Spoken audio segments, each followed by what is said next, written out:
Okay, hi everyone. It looks like there's a good group of people here now. Welcome.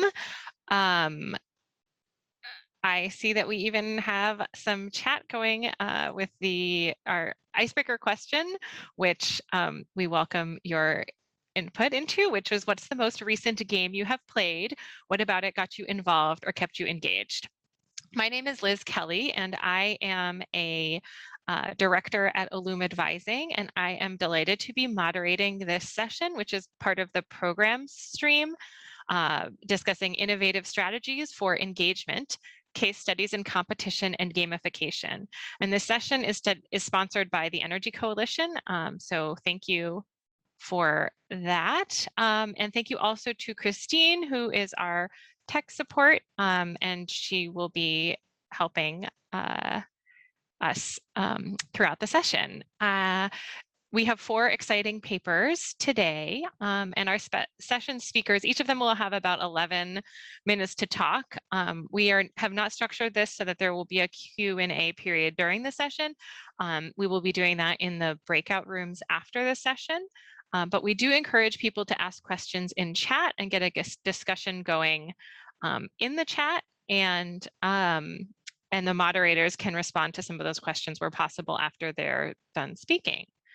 So without any further delays, I think at my company, we tend to wait for 3 minutes after the hour to start any meeting content to let people come on in. And we are now at 3 minutes past. So I'm going to go ahead and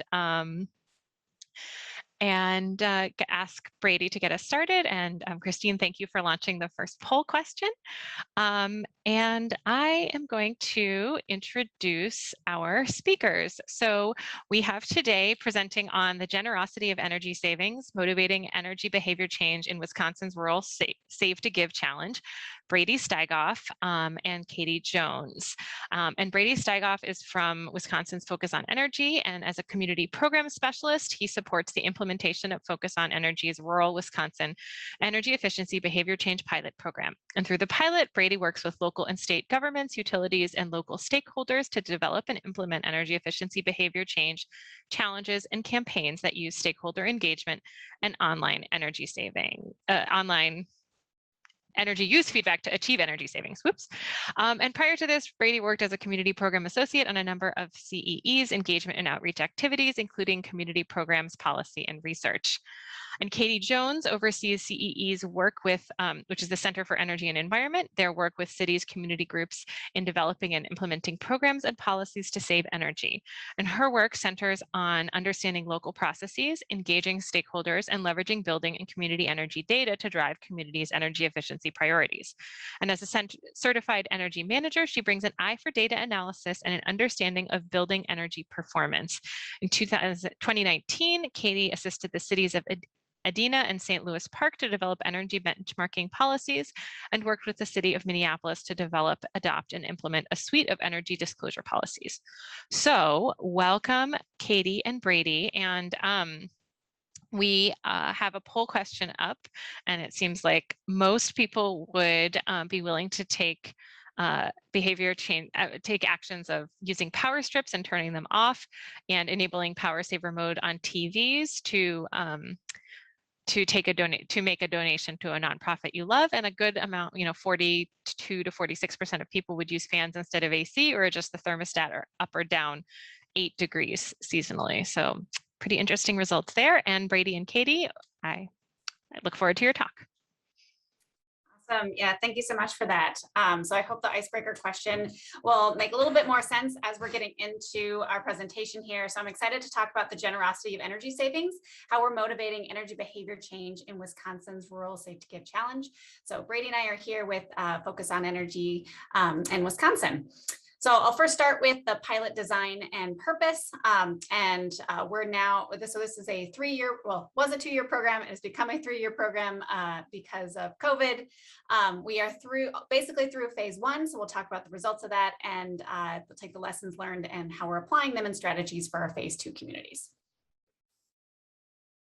So the purpose of the pilot is really to focus on rural communities because so Wisconsin has 2 large urban centers, and energy efficiency programs and policies programs are well utilized in those urban centers, but there's been a lack of engagement in more rural areas. And so this was a pilot to really target those areas and see if we can leverage the unique aspects of rural communities to have more engagement and see more energy savings.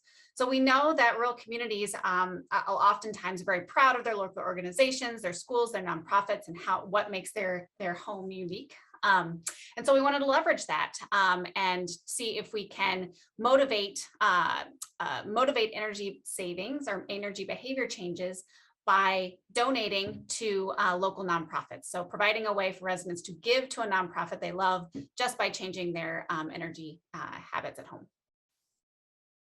So in a nutshell, we're providing a way to save. So engaging residents by encouraging them to change a few habits at home to save energy. They can also save money at the same time. And while they're doing that, they're earning points and therefore dollars for a charitable cause. So one of 3 nonprofits that have been collectively selected by the community to receive those donations. And while they're at it, we're building community. So we're doing this together as a community, trying to not only save energy, but we're raising money for institutions and organizations that the community loves, and trying to have fun with it while we're doing it. So how it works, in phase 1, we instituted 2 8-week-long campaigns for 2 communities that were participating with us.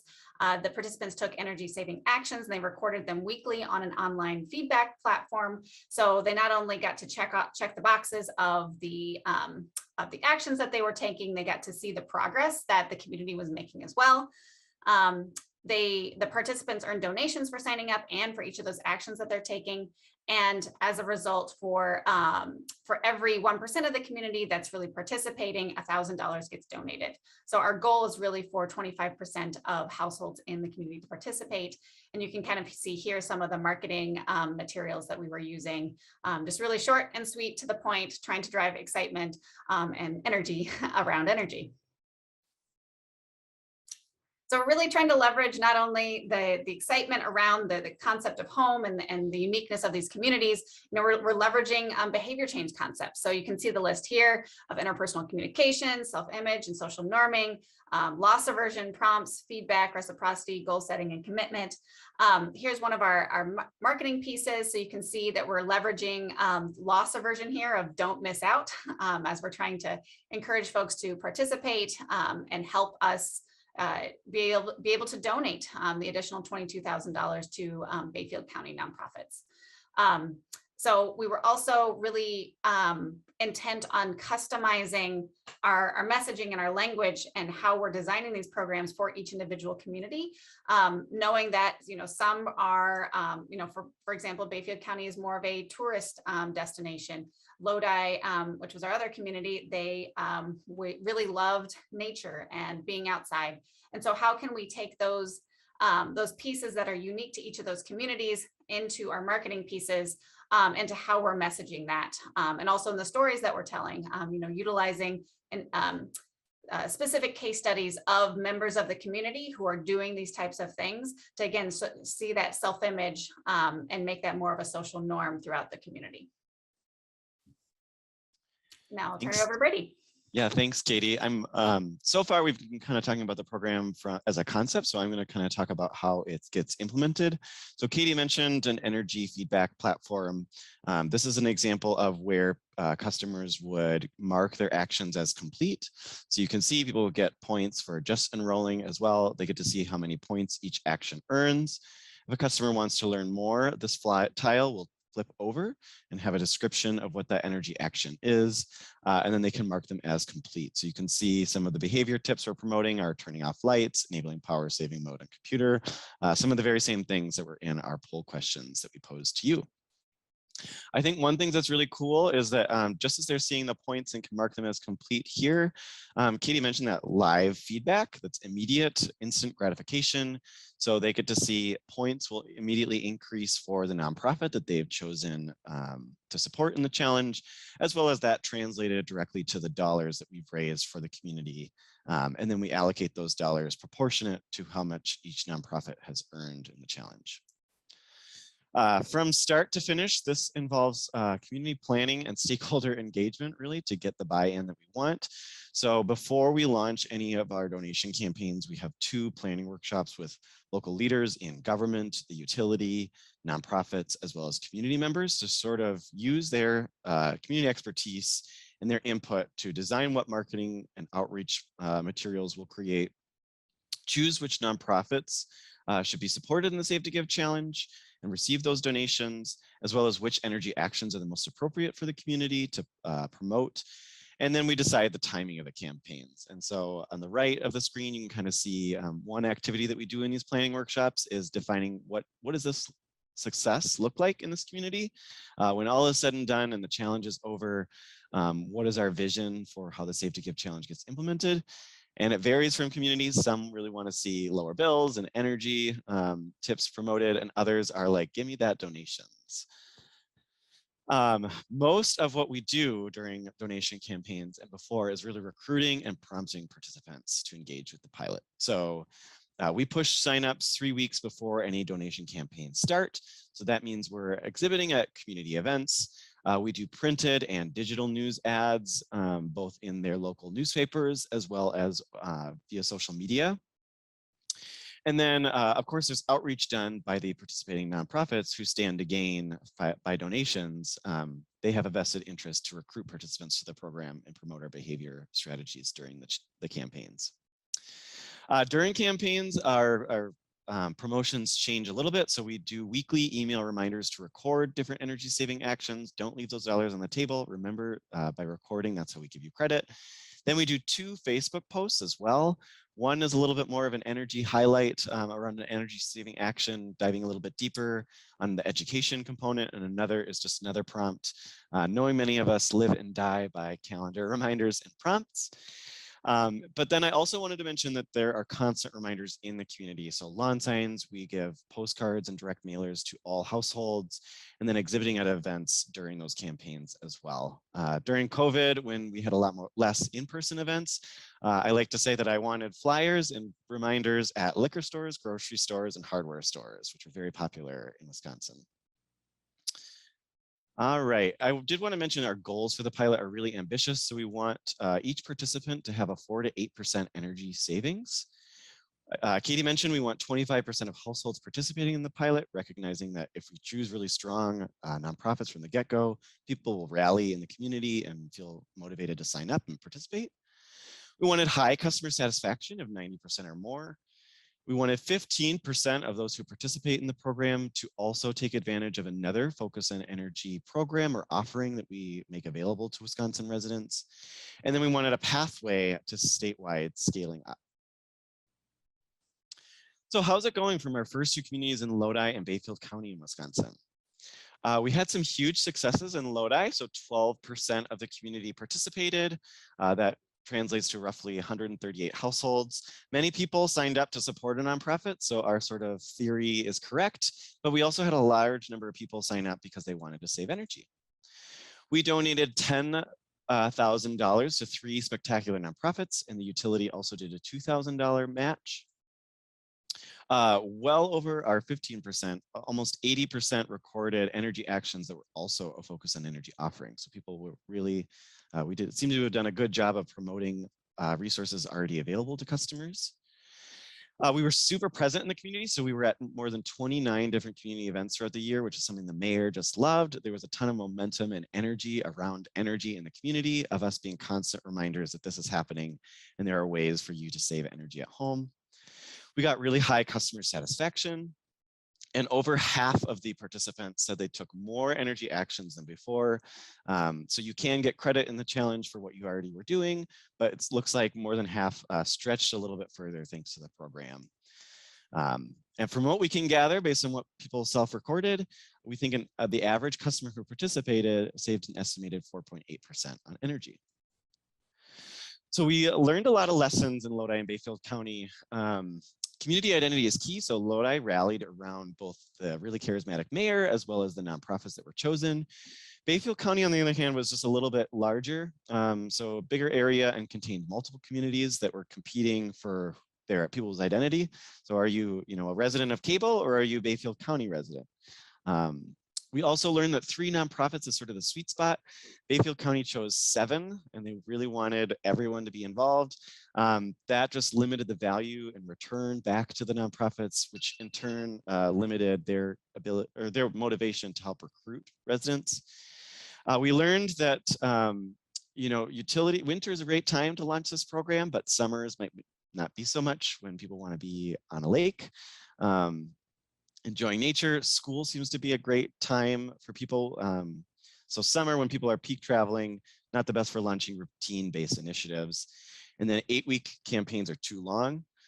So some of the things that we're shifting is that we're going to target smaller communities with a clear sense of identity, limit to 3 nonprofits, experiment with 3 one-month blitz rather than the 2 8-week campaigns. And with the communication blitz, we'll be asking a little bit more of residents. We'll make it easier so they can record weekly on a mobile app, as well as sending text reminders. And then we're hoping in Mount Horeb, we have smart meter data. So we're hoping that both this program really complements how people are motivated to save, because they'll see instant savings in their bill. But also, we're hoping that can tease out more savings in our analysis of the program.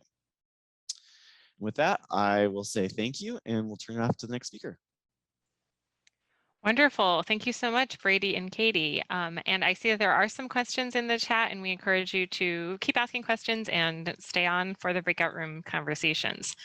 So next up, we have Amy Whitehouse from the Energy Coalition, who will be presenting Reimagining Employee Engagement Behavior Change Campaigns for a Remote World. And Amy is a project manager for the Energy Coalition, specializing in engagement initiatives.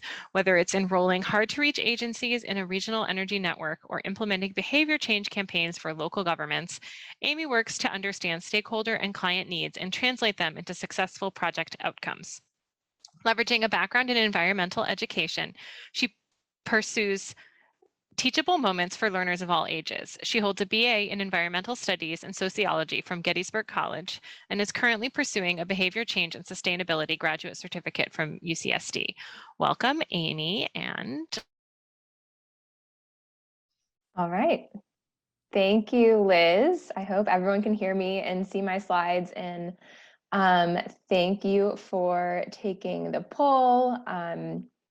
And we'll talk a little bit about barriers when we get started into the presentation, but I did just want to start with a quick note on behalf of my organization, the Energy Coalition, who's sponsoring this panel. Thank you for coming. And TEC, the Energy Coalition, recognizes how important innovation and creativity and using strategies like gamification and competition is in transforming knowledge and awareness into energy action. So therefore, we're really happy to have you all join us for this. All right, and looking at the poll results as we move into my slides, it seems like some digital fatigue and lack of time might be some of the largest barriers identified in participating in a remote campaign. So we felt that and we see that, and I hope I address some of those as I talk about the campaigns we have implemented called Energy Goals with some of our local governments. So doing a little bit of place setting, it shouldn't be a surprise because I work for the Energy Coalition that our audience was public agencies. And there are a few unique things to kind of talk about with them. We, first of all, think it's important that the public sector, like the private sector, gets some of these really enriching opportunities to help them share accomplishments and celebrate projects internally for their own employees, as well as that kind of organizational development benefit of team building when you do employee engagement campaigns. And public agencies have a particularly diverse group of employees as well. Of course, we're all familiar with departments like legal, executive, administrative, but a lot of time public agencies have additional departments like law enforcement, maritime, parks and recreation, libraries. So really creating agency-wide strategies that help everyone get involved. And specific to the group that we've implemented energy goals, our campaign with, they were all actually members of the same local government partnership here in San Diego County. So SDG&E was their utility, and they met regularly to kind of talk about initiatives. And we first deployed energy goals with the Port of San Diego in 2018, and they enjoyed it so much that they talked about it in their local government partnership meetings. And the cities of San Diego and the cities of Chula Vista, both significantly larger, said, hey, that sounds great. We want to do that too. So they all did leverage local government funding to work with us to implement energy goals. And some additional implementation context, which I don't have to spend too much time on because we all did our best living and working through 2020, but we signed the papers and started planning for energy goals with Chula Vista in San Diego in January with the intention of doing an October campaign, so month-long during Energy Efficiency Month. And of course, the pandemic hits a few months later, and there were absolutely moments where we were working with our partners at the city, wondering if we had the capacity, the ability to implement with the fluctuating workforce and uncertainty, but ultimately we kind of recognized some opportunities and we reframed our energy actions, which is a big component of this campaign, to be more inclusive of wherever people were working from. We used meaningful marketing where we kind of addressed the pandemic head on. And I think that ultimately really resonated with people. And we recognized that maybe then more than ever, people really needed that connection and team building opportunity to kind of have fun with their colleagues and connect in ways that they hadn't been able to. All right, so all of this does take place, energy goals, on a customizable platform or website that Tech has developed. Energygoals.org. You can actually check it out and you're welcome to explore the landing page. But for our participants, which is all of the employees at the city, got logins and they immediately are prompted to get into the website, take a pre-survey, which helps us kind of create some learning outcomes ultimately as they move through it. And then they make their way through 3 customized learning modules. So there's a brief lesson, a video, just to kind of address the different ways people learn, some relevant links, a quiz, and they earn points as they're moving through each parts of this. And ultimately, they are then encouraged after the lessons to upload photos of them taking energy actions. And we too use kind of live feedback with leaderboards. So the platform tracks progress at a departmental level and an individual level. And that creates this competition narrative that ends up absolutely taking off kind of as soon as those points start rolling in. Yeah, so it's really interactive and it's changing all the time. So it makes it a really exciting and engaging platform to kind of check in even daily and see how all the points are changing in the rankings and be inspired by your colleagues who are taking actions in that photo live feed.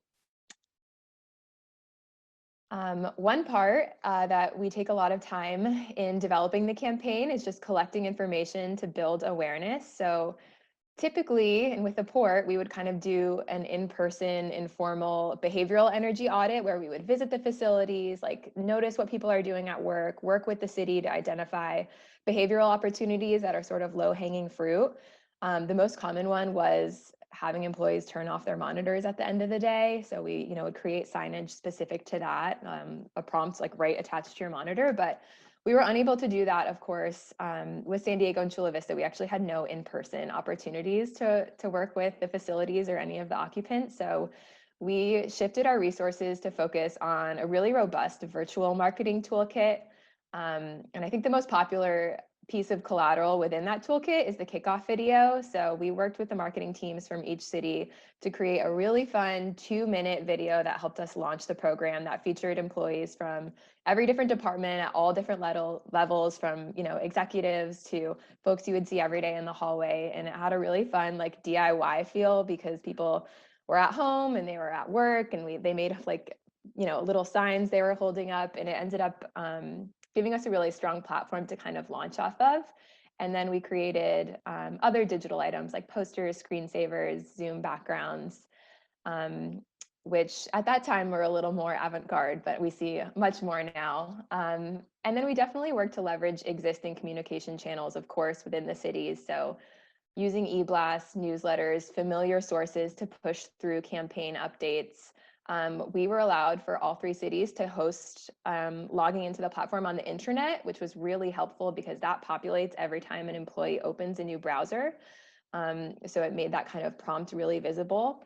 And we had buy-in from department bosses, from executives, that they wanted their employees to take the time to participate. So they were fine with that messaging kind of being everywhere and letting folks know that, hey, it's okay, we want you to participate. All right. But of course, we know that we wanted to add a few extra incentives. And after we surveyed folks who did participate in all 3 campaigns, these ended up being some primary motivators. There is that group that, you know, does it for their planet and their interests, but we really do recommend prizes on getting people in the door. And because they're public agencies and they're technically public servants, we can't give prizes directly to the employees. So it was important to have our partners, the local governments, have that kind of bought in and keep that in mind. And if they didn't have a big budget, they got creative with it and offered some of their existing like city swag. And I think that did get people's foot in the door. And then that competition narrative really takes off, and we kind of play into that with the weekly e-blasts and advertising who's in first, et cetera, to kind of sustain some of that campaign motivation through the 4-week period in which it's implemented. And when the cities can, we encourage them to use some cool energy efficiency prizes as well, like Nests, Amazon Alexas, et cetera. And our campaign would not be as successful as they are without using this energy champion model, which is pretty familiar to those who implement behavior change campaigns. It's a train the trainer, and we use that trusted messenger for each department to really generate excitement and buy-in for the respective departments. So we train them all as a group to make sure they're comfortable with the platform. They can answer basic questions, like minimize frustration for themselves and for others. And then I met with them one-on-one to kind of set more specific engagement strategies, identify barriers that might be specific to their department, relative goals, et cetera. So we really pour a lot of time into developing our energy champions and creating that trusted relationship, but it absolutely pays off is we have them also send weekly emails in addition to the citywide e-blasts, which we know folks are much more likely to open up and read and engage with than they are kind of a more generic email. So we equip them with like prizes and strategies as well to just kind of give that extra push. All right, and I want to spend just a little bit of time looking at some of the results and highlights. And this is the first time we created a table like this, but I think it's pretty interesting. Of course, we can't formally prove anything as being like causation, but you know, we can infer some of the externalities that the Chula Vista and the San Diego campaigns, which were implemented in 2020, faced versus Port of San Diego, which was 2018, and also the size difference and how that's interesting. So you can note that the Port of San Diego has significantly less employees. They had a very tight-knit culture. And they were actually the only public agency to have an existing, really active green team, which we leveraged for our energy champions. And that was really helpful because that just kind of ensured they weren't voluntold into the position, and they did have a personal interest in sustainability.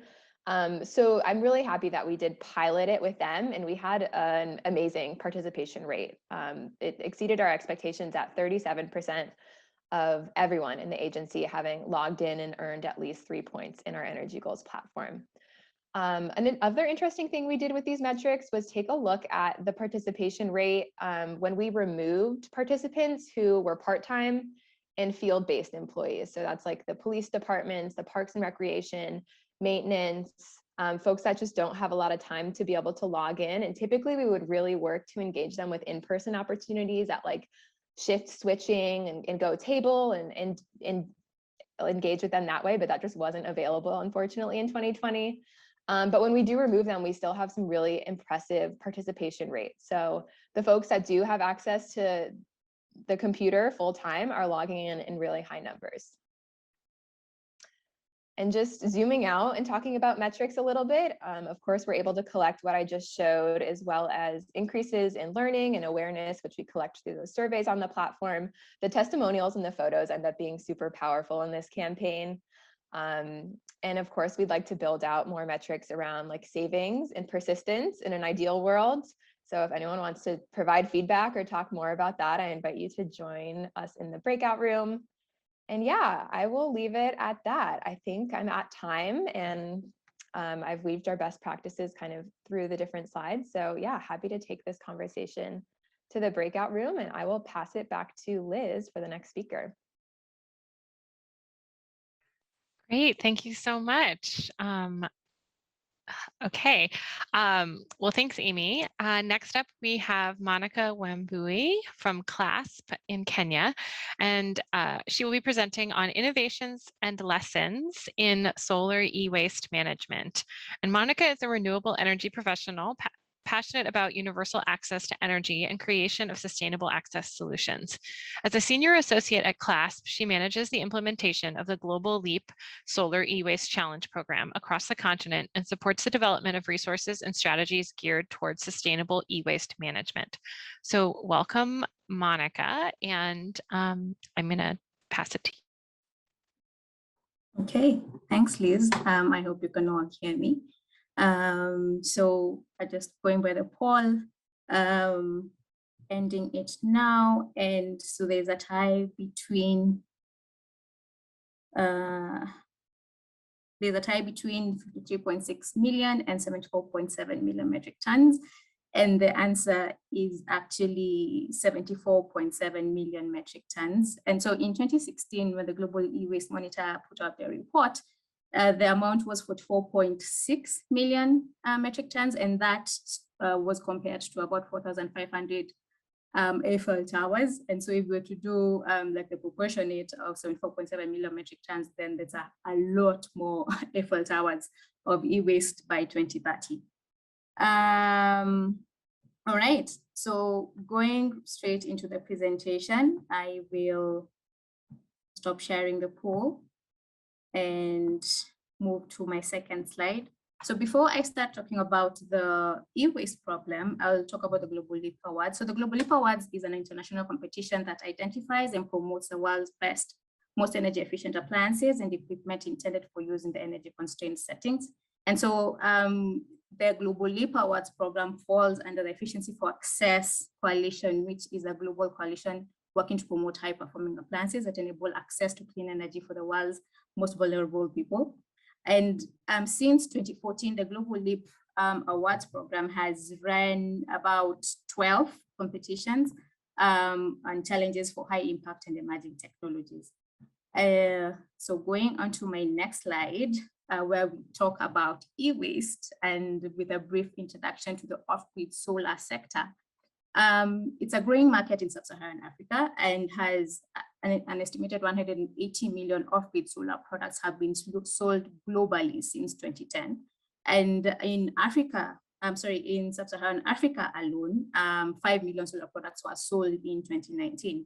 And so these products, when you think about a solar product, think about a PSP, that's a people solar product, which is a small lantern, and also a solar home system product, which is one that's larger and has solar panels, batteries, could include appliances like a TV, radio, and possibly refrigerator. And so these products, for like the small PSPs, they have a lifespan of about 3 years and between 3 to 5 years. And the other thing about the off-grid solar sector is that we have a lot of third-party products, ones that have no particular sort of labeling. And so the data that is available is not very reliable. So going on to e-waste then in the off-grid sector, that the sustainable management of e-waste, solar e-waste is an emerging priority. And there's business imperatives for action to be taken now. That is on the next slide, sorry, yes, great. So what are the business imperatives for tackling solar e-waste now? So first, there's environmental and consumer protection, There's the management of brand and PR risks. There's meeting investor interest, and there's also adhering to government regulations. And last but not least, there's enhanced customer retention. And also the thing with e-waste management, just not solar e-waste alone, is that it's a particularly challenging and expensive affair. But at the same time, that since it's not competitive, then there's opportunity for collaboration and coordination. Next slide. So what are the challenges with regards to solar e-waste management? First is that we have the issue of access to e-waste. Most times the people who use off-grid solar products live in remote areas. So how do you get those products back from them once they fail? Then there's also recycling capacity and volume, lack of recycling capacity and volumes. For a very long time in the continent, a lot of products such as lithium-ion batteries and printed circuit boards, so the PCBs, have had to be exported outside of the continent for treatment. And so there's that gap, yeah, for recycling. And then the other thing is that product design and repair is wanting. And to give an example is that it's difficult to repair products. Instead of, like an example would be, rather than using screws to connect parts of our product, is that products are soldered together. So that makes repair quite difficult. And then the last challenge is legislation, that across the region, across the sub-Saharan, regulations are nascent or non-existent. And regulations in any setup are vital if we're going to set up any meaningful frameworks. So on to the global leaf e-waste challenge, which is on the next slide. So the global leaf e-waste solar e-waste challenge made $2 million available to support the creation and implementation of innovative, sustainable e-waste management solutions across companies in sub-Saharan Africa. And so far we have rolled out 2 rounds. The first round lasted for 12 months since 2019, and it focused on solutions for take-back, repair and recycling, and consumer awareness raising. And then the second round, which is still ongoing and is going to last for 18 months, focused on R&D, so the development of or improved product design and battery technology. So down there you can see some of the partners that we had on the challenge. But just to give you a bit more information on the solar e-waste challenge and what our objectives were, is first, we wanted to fill critical information and data gaps on corporate and end-of-life management in order to inform long-term deployment of public funds.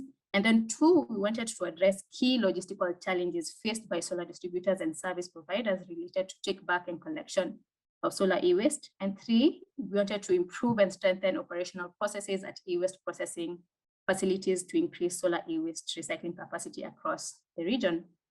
So I think with those 3 things in mind, we received about over 100 applications and ended up selecting 8 companies in 6 countries across sub-Saharan Africa. And it's from this point that I'm going to then talk about some of the highlights from the challenge. Project ended in March of this year, and we put out an exciting report with case studies from all the 8 companies, with learnings from the 8 companies, which I will briefly go through before I close off talking about the importance of innovation challenges. So as mentioned before, the objective of this challenge was we wanted to get specific data. There's all these things that people would say can work in the sector, but no data to back it up. And so we wanted sort of concrete data that you can put to the industry, and this is put numbers to them, and this is the cost of recycling. This is how you should go about awareness raising. And so the first thing was awareness raising. And so we, in the 12 months period of the project, we managed to reach about 6 million people, or rather the 8 companies managed to reach 6 million people, and they were using all modes of communication. So there was word of mouth, there was SMS, there's social media, there was radio and TV campaigns, and then there was leaflets and brochures. And then at the same time, there was the provision of incentives. So the thing with e-waste, and I don't know if this is relatable, that there's always that attachment that comes up with when you have any electronic product or any product that you purchased. And so how do you get someone to let it go? How do you get someone to sort of give it back for proper recycling if they're no longer using it? And so the average cost, so you had companies providing incentives to the customers to bring back their e-waste. And the average cost of any incentive for returned end of life products was about $1.17. And then the incentives took the form of cash discounts on products. So if you came in, you were bringing in your product, you could get a discount on, and you got like a 50% discount on a product. But then it also, incentives also included cash and merchandise. So the next slide just shows a few photos of the activity. So there you have some of the radio campaigns, flyers from We Collect, a photo of one of the companies whose mandate is provision of clean water. So them sort of providing free water to companies. And then you also have social media posts from one of the recyclers encouraging people to drop off their e-waste during their collection days.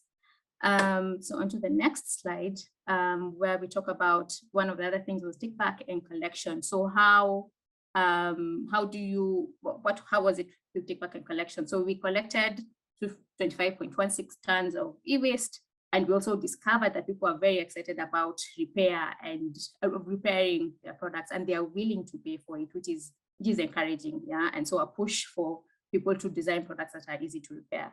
The next slide also has images of some of the take back activities. So the photos of people bringing back their e-waste and the weighing of the e-waste so that the people bringing it back could be paid. And then last highlight is on the recycling activity, the recycling infrastructure. So we also wanted to build the capacity of the recycling facilities across the region. And so one of the most exciting things was that we were able to up the capacity of 3 recycling facilities across the region. So in Nigeria, Rwanda, and Kenya, to about 10,000 tons annually, even though only 30% of this is used currently. And we're also able to establish how much it costs to recycle solar e-waste, and that was about 0.75 USD per kg. So that cost is particularly important because the recycling of e-waste for the most of the part is not profitable. So how do we then take this cost and sort of spread it out? How do we create initiatives that encourage people to recycle, and even how do we make this business sort of profitable? So last slide, as I conclude, is so why innovation challenges? So first, they find sustainable solutions to difficult problems. E-waste is a problem that we could very easily just work around and just ignore like the white elephant in the room. And so the innovation, the challenge was an opportunity for us to come up with sustainable solutions for this difficult problem.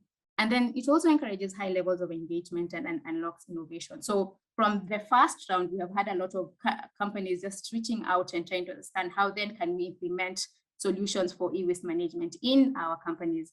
And then it also meets the objective of not only information and filling information gaps, but also creates concrete impact. So having actual recycling infrastructure across the region is concrete impact. And then it encourages collaboration. The fact that it's not a competitive topic, then you have people willing to share information, coming to the table and finding a common solution.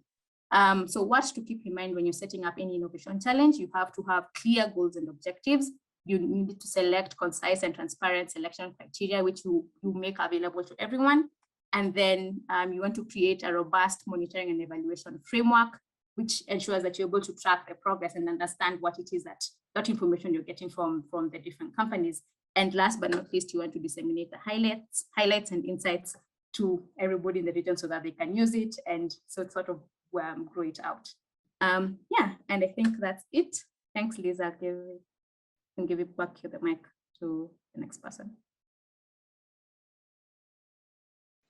Wonderful. Thank you so much, Monica. It looks like there are some questions coming through in the chat. Interesting, this session title was around case studies in gamification and competition, and we've seen this, like Amy talking about the value of creating a competition and a competitive narrative. And Monica, I thought it was interesting how you're talking about it's not just about competition, you also want to create, especially in a corporate context, like collaborative spaces where it's not competitive. So fascinating conversations.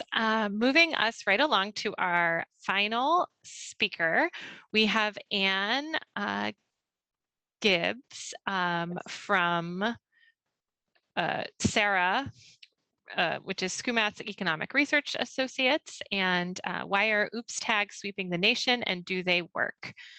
And excuse me, lost my, there we go.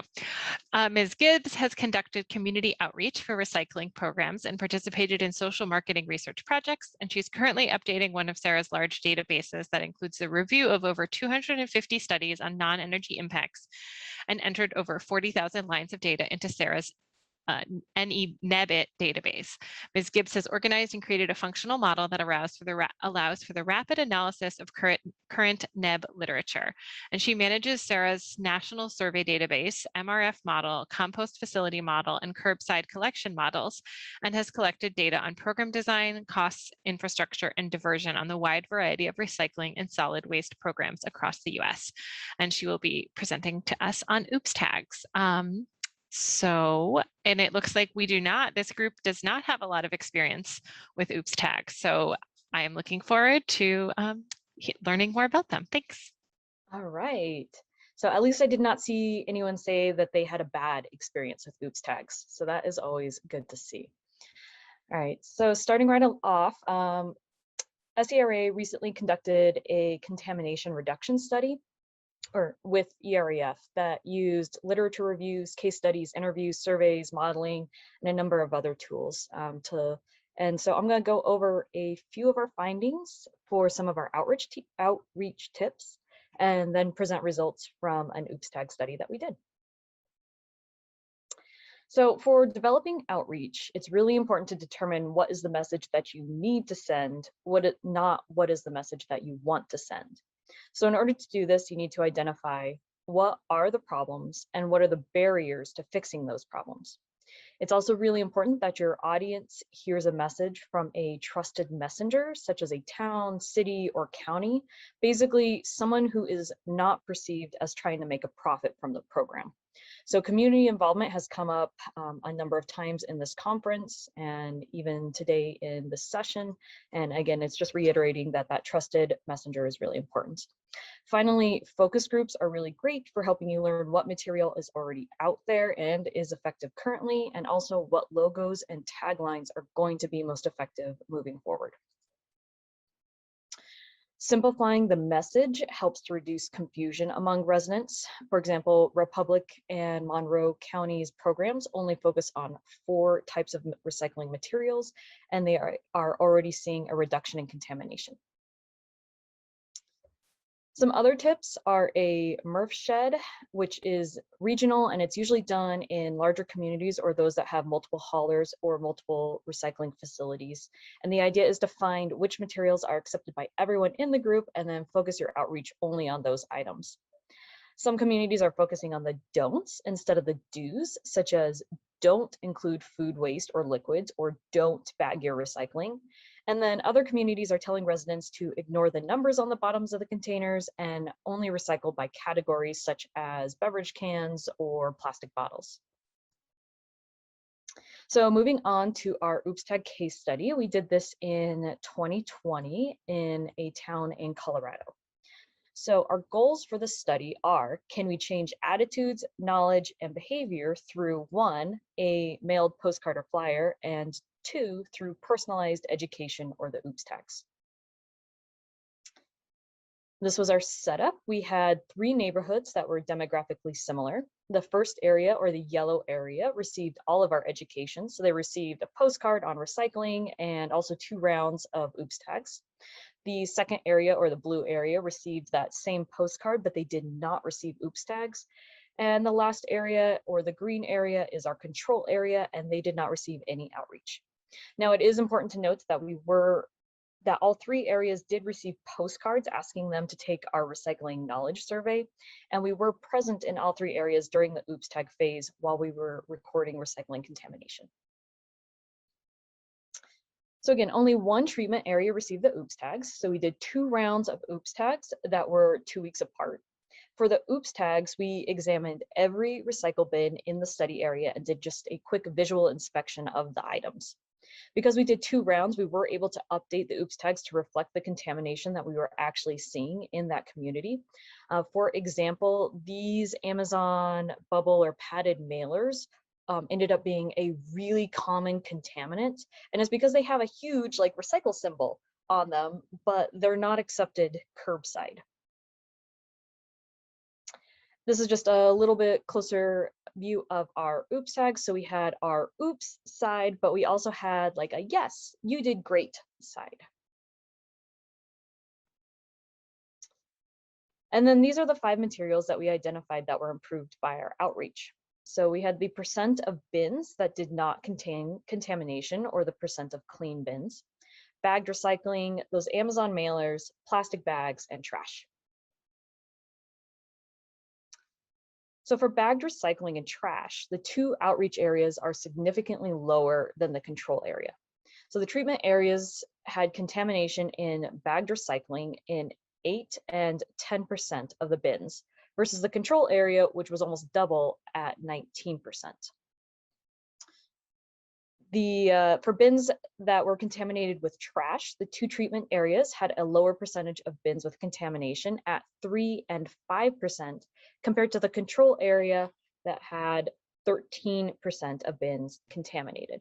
So what this suggests is that contamination from bagged recycling and from trash was reduced by the recycling postcard that had been mailed out weeks earlier.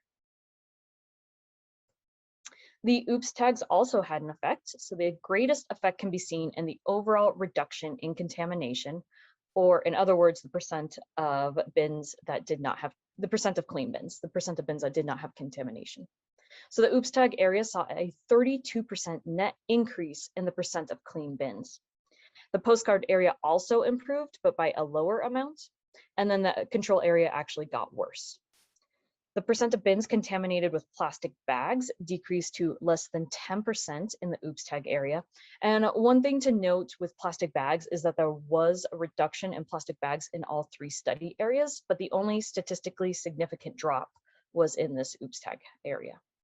And finally, the Amazon bubble mailers were also greatly decreased by the OOPS tags. A really interesting result from the OOPS tags is how important each OOPS tag is. So the first OOPS tag gave us a significant change in contamination, while the second OOPS tag gave us little to no additional change. So here we can see a 16% change in the percent of clean bins after the first OOPS tag, with only an additional 4% after the second. For plastic bag contamination, all of the benefit was from that first OOPS tag with no additional benefit after the second. Now, this is not saying that the second OOPS tag or any additional OOPS tags are not important, but the biggest bang for your buck, especially in our study, was from that first OOPS tag. This is a summary of our findings from the individual bin inspections for the OOPS tags. So we broke the most common materials into 3 categories. So non-problem materials, the problem materials that were fixed, and the problem materials that were not fixed. So we considered non-problem materials are materials that contaminated less than 10% of the bins through our study. The ones that were fixed started at more than 10% contamination and were reduced to less than 10%. And the problem materials that were not fixed are those that remained at more than 10% contamination throughout our study. And one that I want to touch on real quick are frozen food boxes. We did notice that there was some variation in knowledge versus behavior. So throughout the study, we looked at knowledge of recycling through online surveys. We asked if certain items could or could not be recycled. So you can see that from the study or from the survey results that 81% of respondents in that OOPS tag area correctly answered that frozen food boxes could not be recycled curbside. However, their behavior did not reflect that knowledge, as we did not see a significant reduction in contamination. So this may be due to only one person receiving the education, confusion because there are a couple of brands that are recyclable, or just confusion because frozen food boxes really look like they can be recycled. What are some lessons that we learned?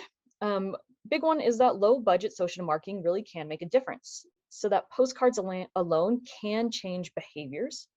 but adding the oops tags and that individual feedback really increases that impact.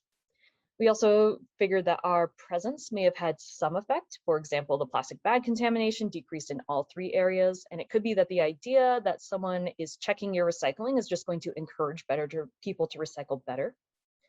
That knowledge won't necessarily reflect behavior, as we saw in the frozen food boxes. We also learned that incentives are important for getting people to do the surveys, and that research and outreach can be done at very low cost. We only had 3 people doing all of the oops tags. We're able to hit all of our target areas. And oops tags are being used around the country with really impressive results. So the blue column in the middle here shows the % reduction in contamination in programs that are using oops tags or CARTS tags.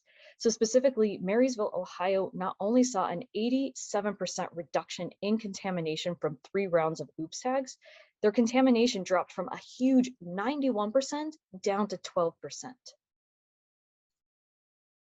And I'm just gonna finish up that there are a lot of free resources for setting up an oops tag program. And here are 2 great examples and 2 of those resources that you can use. And with that, I'll say thank you very much. Wow. Well, thank you so much. You still have another minute or so. So Okay. if you want to tell us a little bit more about this. I will say, so one thing with the incentives is that we were having a lot of trouble getting responses from the surveys. And we even had the incentive of that. If you took the survey, the recycling knowledge survey, that you would get a prize after taking the survey. And so, but no one was taking the survey. So we had all of these Excel energy kits, but we didn't have anyone to give them out to. So finally, we just put a little piece of paper on top of each box that said, please take our survey. And we randomly distributed the kits evenly in our 3 study areas, and it worked. So once people had that prize, I guess maybe they felt obligated, or again, perhaps they saw that it wasn't a gimmick, that, you know, maybe there was some backing to the surveys. And so we finally got enough surveys to have some statistical analysis performed.